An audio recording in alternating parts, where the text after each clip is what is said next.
Assalamualaikum warahmatullahi wabarakatuh. Di sini kami akan menjelaskan hasil proyek kami untuk mata kuliah jaringan komputer. Untuk anggota kelompok kami terdiri dari Saya Eugenia Graciela dengan NPM 2355061008.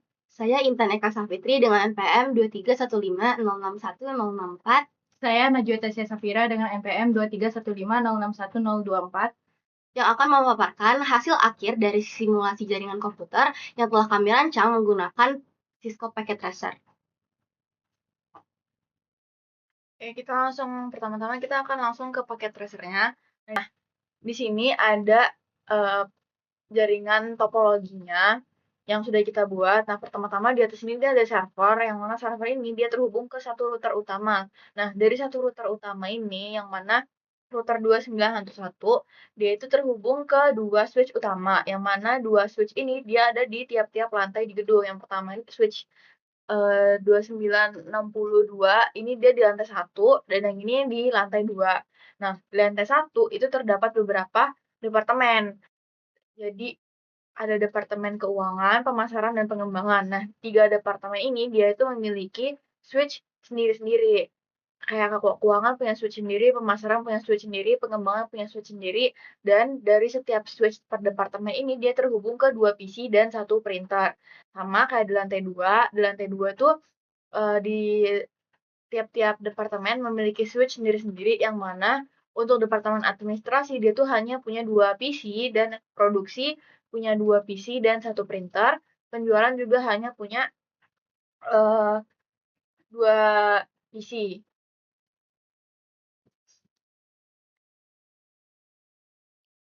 Baik, selanjutnya ini ada tujuan utama yang kita buat, yang dimana tujuan utama dari desain jaringan ini untuk menghubungkan satu sama lain dari semua departemen dalam satu sistem LAN yang efisien, sekaligus mengatur hak akses internet hanya untuk departemen tertentu yang sesuai dengan kebutuhan. Nah, kemudian di setiap perangkat di dalam jaringan ini diberi IP statis kecuali untuk departemen produksi yang menggunakan DHCP. Nah, misalnya di PC untuk departemen keuangan ini menggunakan IP 192.168.1.2 hingga 4.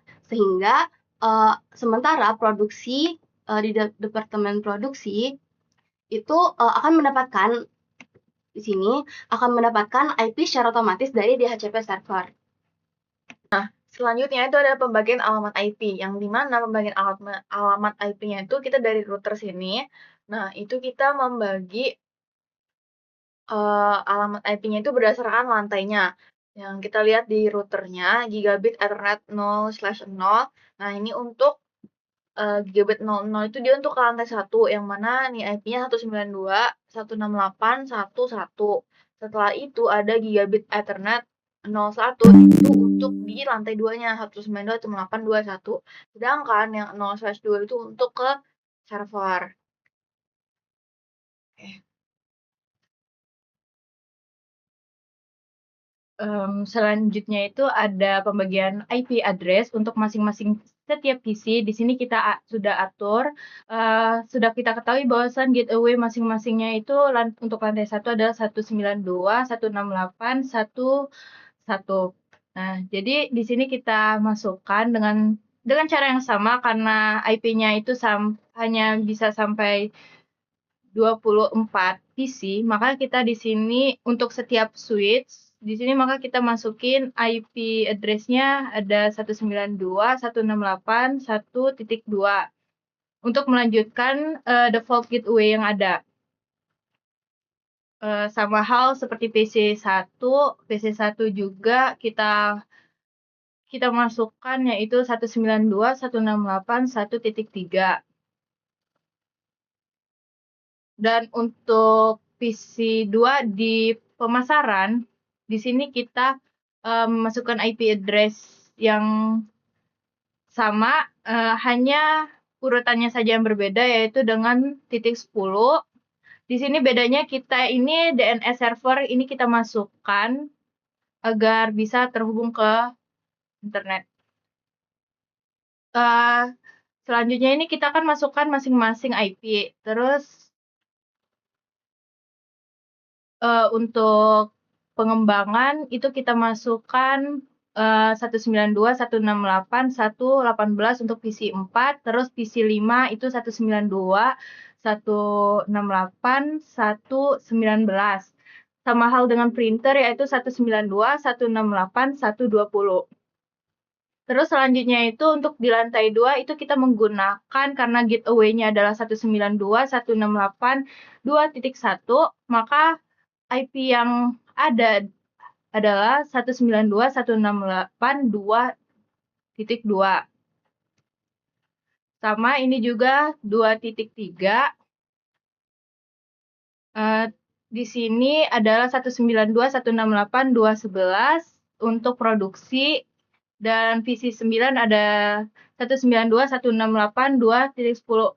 Oh ya, untuk produksi sendiri ini kita tidak masukkan IP secara statik, tapi ini kita masukkan secara DHCP. Sini juga ada penjualan. Penjualan ini IP-nya adalah 192, 168, 2.18. Terus untuk PC yang terakhir yaitu di suite penjualan itu ada 192, 168, 219. Selanjutnya untuk kebutuhan akses internet, itu hanya departemen pemasaran yang diizinkan.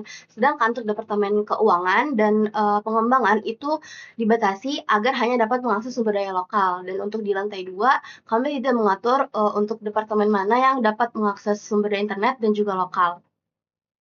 Lalu di sini kami juga menerapkan untuk menggunakan ACL pada router. Di sini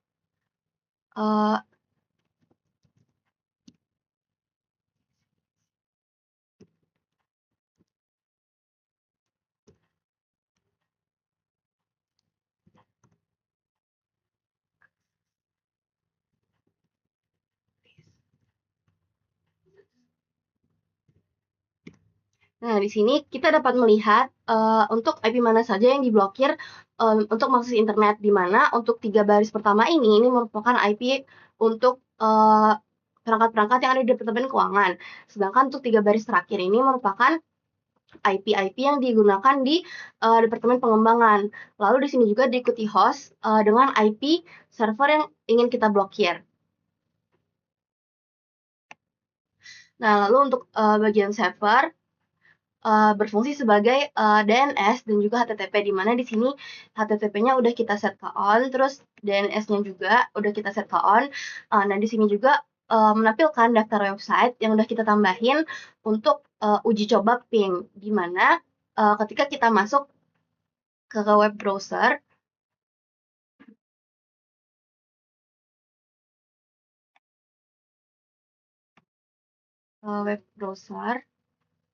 di sini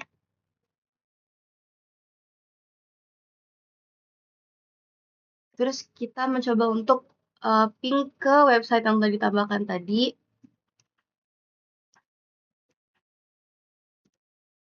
Nah, ini udah berhasil. Nah, selanjutnya seperti yang udah disampaikan tadi, ada beberapa departemen yang mana itu hanya bisa lokal atau aksesnya untuk ke internet itu diblok. Nah, yang mana yang diblok itu untuk dari Departemen Keuangan sama Pengembangan. Langsung cobain aja di Departemen Keuangan ini kita ke Command Prompt, yaitu kita ping google.com. Nah, bisa dilihat ping request could not find, please try again. Nah, itu menandakan kalau aksesnya itu diblok. Nah, tadi bisa dilihat kalau misalnya kita ping ke Google dan itu aksesnya unreachable atau ditolak, itu menandakan kalau ACL-nya sudah berfungsi yang mana bisa ngeblok. Nah, terus kita dari pengembangan ini kita ambil contoh PC 5, kita ke command prompt, kita mau ping ke Google-nya. Nah, ini bisa ada tulisan ping request could not find host. Nah, ini berarti menandakan kalau misalnya aksesnya sudah di blok untuk ininya. Terus kita lakukan ping ke 192, 168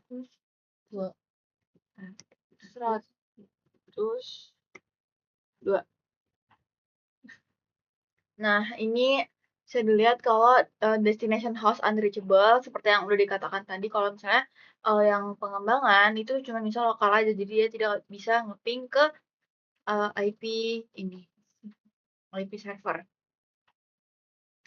Selanjutnya kita ke lantai 2 yang mana di departemen produksi. Ini departemen produksinya itu dia itu mengambil IP-nya langsung dari DHCP. Dan bisa dilihat IP address-nya 192.168.2.11, terus subnet mask-nya, default gateway, DNS servernya itu dia langsung diberikan daripada server DHCP-nya itu tadi.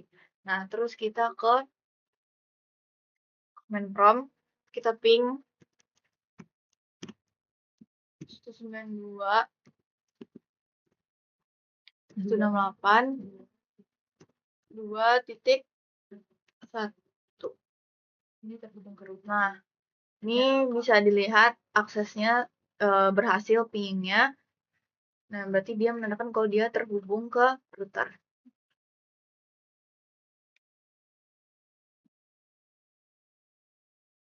Oke. Sama hal seperti tadi, dikarenakan hanya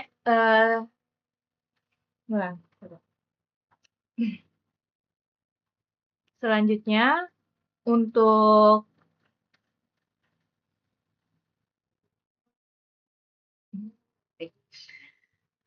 Tuh, 2, 3.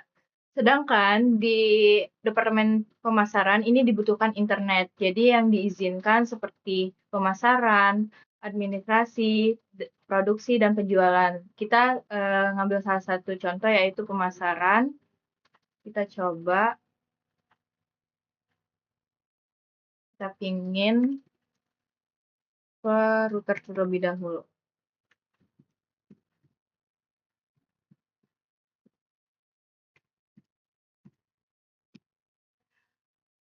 Dapat dilihat kalau udah ada reply from, itu udah menandakan berhasil. Terus kita akan ke server basing.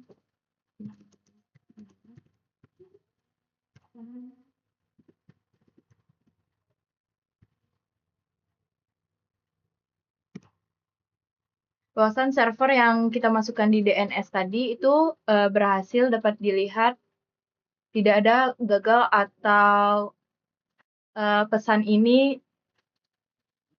bahwasan berhasil.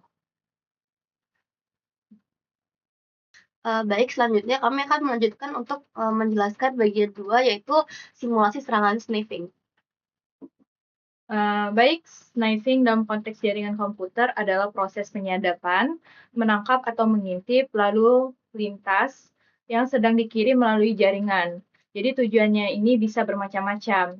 Dari yang sah, misalnya untuk mendiagnosis masalah jaringan, sampai yang jahat, misalnya untuk mencari informasi sensitif yang dilakukan oleh pengguna seperti password, data login, dan nomor kartu kredit.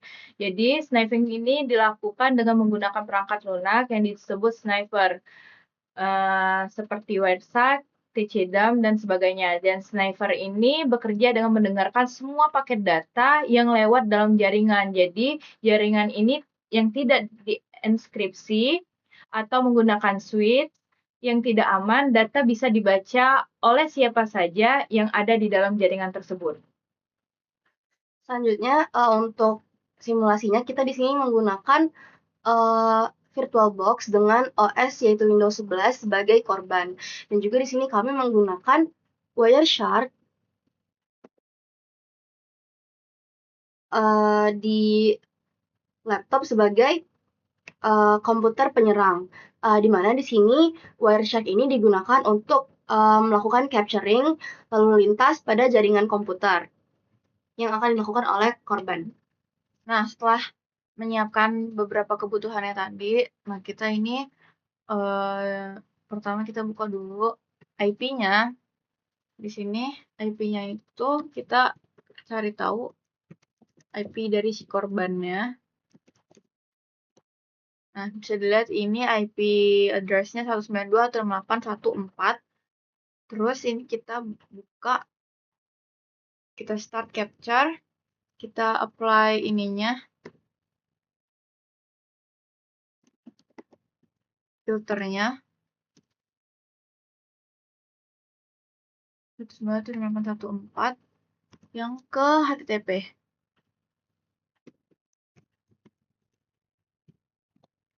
Nah, terus kita di sini buka. Misalnya kita buka Neverl. Di sini kita buka YouTube.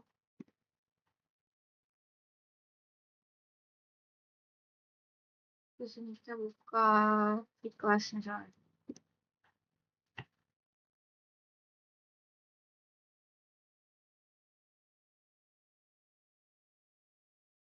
Udah.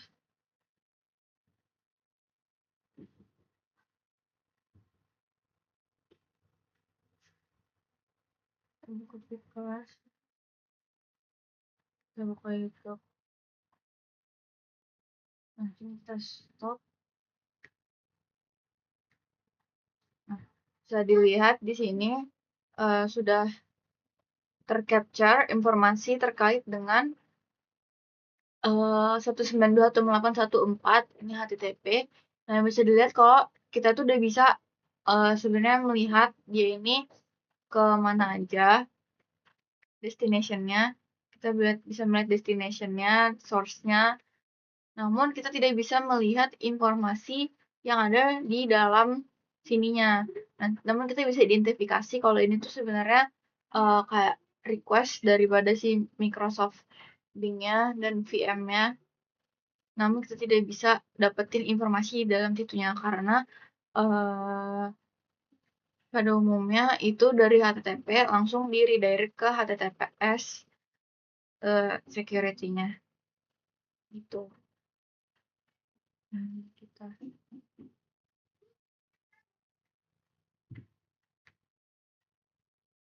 nih yang bisa kita lihat Microsoft Delivery Optimization, dan ini juga request dari ininya Microsoft-nya.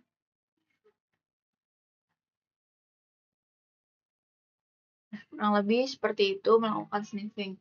Nah, sekian presentasi dan demonstrasi yang bisa kami lakukan. Kurang lebihnya mohon maaf. Wassalamualaikum warahmatullahi wabarakatuh.